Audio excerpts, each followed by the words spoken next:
Hey, Coach, have you got a minute? I always have a minute for you, Coach CJ. What's happening? Oh, I appreciate that. You know, I've just been going over the survey results, and number 2 on the survey was people think that they are going to get better by playing, and more playing is what they need to do. Oh, man. And I thought that this might be a great topic for the School of Hard Truths. That is a great question for the School of Hard Truths. Coach, here's the thing, right? You know this, I know this. You may not know this. We love playing pickleball. Coach loves playing pickleball. I love playing pickleball. I'm guessing you love playing pickleball, right? Great.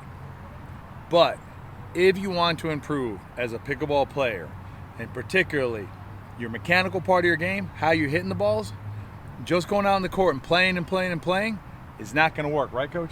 It's not going to work. Not going to work. All. So what you got to do, right, is you got to put in some time.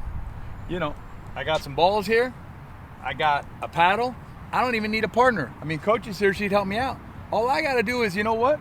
I'm going to practice my dinks right now because we're talking about it. I'm going to practice my backhand dink because if you play against me, that's where you're going to go. So I'm going to take my backhand, I'm going to drop it, I'm going to hit it. That's a beautiful shot right there. I don't know if you like that one.